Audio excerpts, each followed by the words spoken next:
When I leave home to walk to school, Dad always says to me, Marco, keep your eyelids up and see what you can see. But when I tell him where I've been and what I think I've seen, he looks at me and sternly says, your eyesight's much too keen.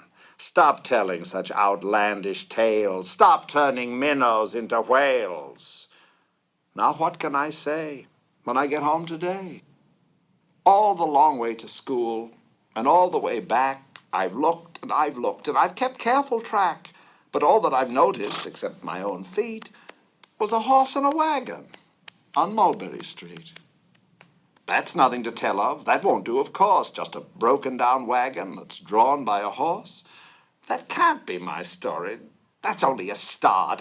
I'll say that a zebra was pulling that cart. And that is a story that no one can beat when I say that I saw it on Mulberry Street. Yes, the zebra is fine, but I think it's a shame. Such a marvelous beast with a cart that's so tame. The story would really be better to hear if the driver I saw were a charioteer.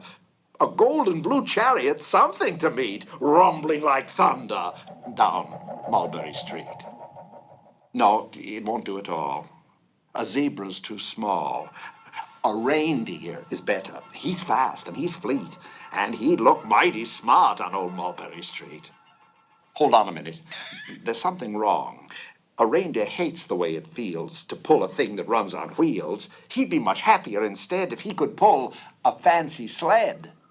A reindeer and a sleigh. Oh, say, anyone could think of that. Jack or Fred or Joe or Nat. Say even Jane could think of that. But it isn't too late to make one little change. A sleigh and an elephant. There's something strange. I'll pick one with plenty of power and size. A blue one with plenty of fun in his eyes. And then, just to give him a little more tone, have a Rajah with rubies perched high on a throne. Say, that makes a story that no one can beat when I say that I saw it on Mulberry Street. But now I don't know. It still doesn't seem right. An elephant pulling a thing that's so light would whip it around in the air like a kite. But he'd look simply grand with a great big brass band. A band that's so good should have someone to hear it. But it's going so fast that it's hard to keep near it. I'll put on a trailer. I know they won't mind if a man sits and listens while hitched on behind. But now, is that fair? Is it fair what I've done? I'll bet those wagons weigh more than a ton. That's really too heavy a load for one beast. I'll give him some helpers. He needs two, at least. But now what worries me is this. Mulberry Street runs into Bliss. Unless there's something I can fix up, there'll be an awful traffic mix-up. It takes police to do the trick, to guide them through where traffic's thick. It takes police to do the trick. They'll never crash now. They'll race at top speed with Sergeant Mulvaney himself in the lead. The mayor is there, and he thinks it is grand, and he raises his hat as they dash by the stand. The mayor is there, and the aldermen, too, all waving big banners of red, white, and blue.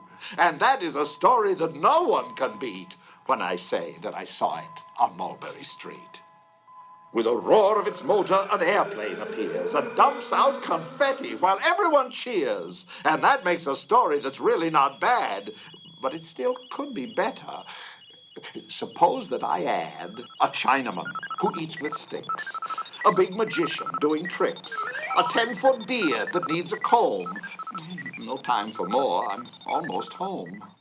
I swung round the corner and dashed through the gate. I ran up the steps, and I felt simply great, for I had a story that no one could beat, and to think that I saw it on Mulberry Street.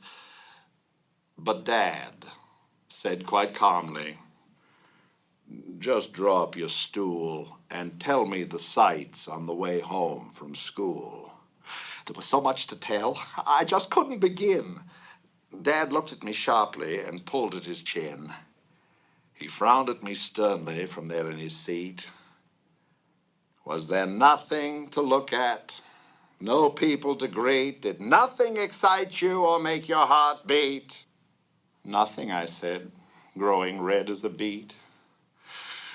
But a plane Horse and Wagon on Mulberry Street.